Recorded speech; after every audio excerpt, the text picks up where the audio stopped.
মুহাম্মদ, আহমদ, তহা, ইয়াসিন, মুজাম্মিল, মুদ্দাফির। খেয়াল থাকবে তো ইনশাআল্লাহ। ঈসা আলাইহিস সালাতু ওয়াস সালামের সম্মান আমাদের কাছে আছে কিনা? কেন? ঈসা আল্লাহর, দাউদ আলাইহিস সালাতু ওয়াস সালামের সম্মান আমাদের কাছে আছে কিনা? এভাবে আমি বলতে গেলে অনেক কথা, কিন্তু আল্লাহ সুবহানাহু ওয়া তাআলা এবার বলেন, হে নবী, এরা হে আমার নবীরা, শেষ যে নবী উনি গিয়ে তোমাদেরকে এইভাবে সত্যায়ন করবেন, তোমাদেরকে নবী বলে স্বীকৃতি দিবেন, তোমাদের কাউকে রাসূল বলে স্বীকৃতি দিবেন, তোমাদের কিতাবের স্বীকৃতি দিবেন। তোমাদের দায়িত্ব কি? তোমাদের দায়িত্ব হলো লা তুমিনুন্না বিহি ওয়া লা তানসুরুন্না। না বুঝলো আল্লাহু আকবার বলেন, আরো জোরে বলেন আল্লাহু আকবার। তারা সবাই কি নবী? বলে না, তারা সবাই কি নবীর মর্যাদা আর উম্মতের মর্যাদা কখনো এক হতে পারে? নবীদের সেমিনারে আল্লাহ পাকের বক্তব্য চলতেছে, নবীদের সেমিনারে। এই হে নবীগণ, লা তুমিনুন্না বিহি, আপনাদের সকল নবীদের দায়িত্ব হলো ওই নবীর প্রতি ঈমান আনয়ন করা। আরো জোরে, আরো জোরে। তাহলে হুম্মা জুম্মা লুম্মা সুম্মা বলি না আমরা? আমরা কেউই যদি ঈমান না আনি, নবীর সম্মান কমবে? এই নবীর প্রতি ঈমান এনেছে কারা? নবীরা। বলেন না কারা? আরো জোরে বলেন কারা? যুগে যুগে যত নবী রাসূল পৃথিবীতে এসেছে সবাই আমাদের নবীর প্রতি ঈমান এনেছেন। এবার যারা নবীর প্রতি ঈমান আনে তাদেরকে বলা হয় উম্মত, নবীর উম্মত। কোরআনে এই আয়াত দ্বারা সাবিত হয়ে যায় পৃথিবীতে সমস্ত নবীর রাসূলগণ আমরা সবাই নবীর উম্মতের অন্তর্ভুক্ত। আখিরি নবীর উম্মত থেকে কেউ বাহিরে নাই। এখানে শেষ নয়, পরের শব্দটা আরো চমৎকার। পরের শব্দটা কি বলেন দেখেন আল্লাহ পাক। জায়গার সংকুলন হচ্ছে না, কেমন? যে যাক উপরে উঠে যাবেন আস্তে আস্তে।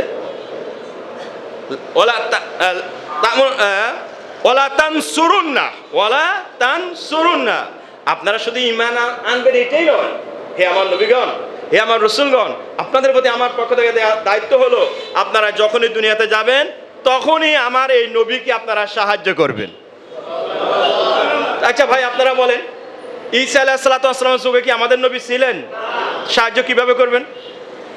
মূসা আলাইহিস সালাতু ওয়াস সালামের যুগে কি আমাদের নবী ছিলেন? সাহায্য কিভাবে করবেন?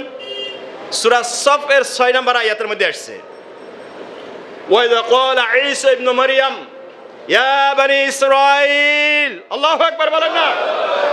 সূরা সফ এর 6 নম্বর আয়াতে আল্লাহ পাক বলেন, স্মরণ করুন সে সময়ের কথা যখন মরিয়মের ছেলে ঈসা, কথা কয় না, তার ছেলে ঈসা আল্লাহর কথার প্রতি কিন্তু মাইর আছে।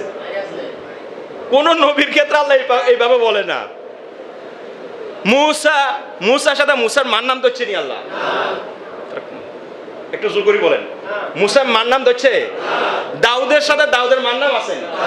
কোন নবীর সাথে নবীর মায়ের নাম আছে? ঈসার সাথে মার নাম কেন আসলো?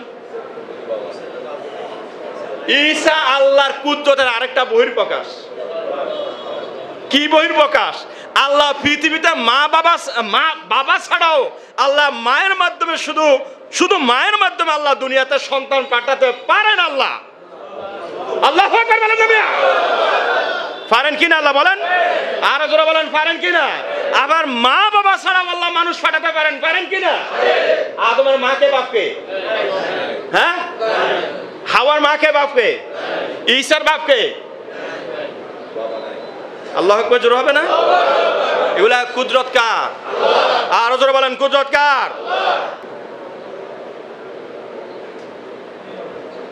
ঈসা ইবনে মরিয়ম। আমি কথা এখান থেকে গেছিলাম, কার ছেলে?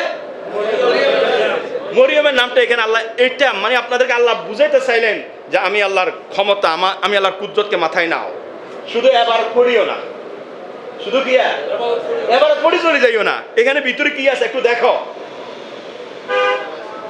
যখন ঈসা ইবনে মরিয়ম বনি ইসরাইলকে লক্ষ্য করে বলেছিলেন, এ বনি ইসরাইল, আমি মুসাদ্দিকান লিমা বাইনা ইয়াদাইয়াত তাওরাত আমি তোমাদের সামনে মানে আমার আগে যে তাওরাত এসেছে ওই তাওরাতের স্বীকৃতি দিচ্ছি ওয়া মুবাশশিরান বিরাসূলিন ইয়াতি মিন বাদি ইসমুহু আহমদ। হয় না? আল্লাহু আকবার হয় না?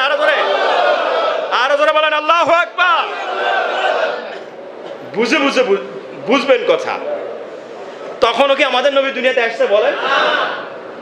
2-4 বছর বাকি আছে। ঈসা এবং মুহাম্মদ সাল্লাল্লাহু আলাইহি সাল্লাম মাঝখানে ঐতিহাসিক নিকলসনের মতে 500 বছরের ব্যবধান। একজন ঐতিহাসিকের নাম বলছি, অন্যান্য ঐতিহাসিকরা আরো মত দিচ্ছে। এক কথা অনেক ব্যবধান। ঐতিহাসিক নিকলসন বলেন যে 500 বছর মাঝখানে কোনো নবী রাসূল ছিল না। তাহলে 500 বছর আগে ঈসা তার উম্মতদেরকে বলতেছেন আমি তোমাদেরকে এমন একজন নবীর শুভ সংবাদ দিচ্ছি মিন বাদি, আমার পরে শোনো, আমি তোমাদেরকে তার নামও বলে দিচ্ছি, ইসমুহু আহমদ, তার নাম হবে আহমদ। তার নাম হবে কি? তার নাম হবে কি? আপনারা কি জানেন আমাদের নবীর নাম? মুহাম্মদ আহমদ, মুহাম্মদ আহমদ। আবার বলেন না মুহাম্মদ। কোরআন শরীফের মধ্যে নবীর যে নামগুলো এসেছে, এক নাম মুহাম্মদ, বলেন এক নাম কি?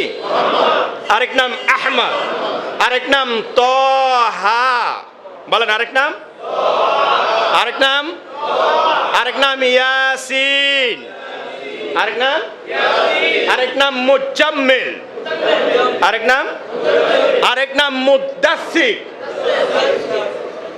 আপনারা মনে একটু বেদর গেছে, নবীর প্রতি একটু ভালোবাসা বাড়ে কিনা? শুধু ভালোবাসা বললে ভালোবাসা হয় না। যখন নবীর কোয়ালিটি, নবীর বৈশিষ্ট্য আপনার হৃদয়ের মধ্যে আসবে, কেউ আপনাকে আর বলতে হবে না এই নবীকে ভালোবাসো। এটা হৃদয় থেকে ভালোবাসা আমাদের তৈরি হয়ে যাবে ইনশাআল্লাহ। নবীর নামগুলো কি বলছি বলেন তো? এক, সিরিয়ালি বলেন। 1, 2, 3, তহা 3, মুহাম্মদ, আহমদ, তহা, ইয়াসিন, মুজাম্মিল, মুদাসসির। খেয়াল থাকবে তো ইনশাআল্লাহ। এটা হচ্ছে সরাসরি নবীর নাম। আর বাকি এমনিতে গুণবাচক আরো নাম আছে, সেটা গুণবাচক নাম যেমন আছে মুবাশশির, তারপরে দাইয়ান ইলাল্লাহ, এরকম আরো অনেকগুলা নাম কি আছে। সরাসরি এই নামগুলা কোরআনে পাকের মধ্যে নবীর এসেছে।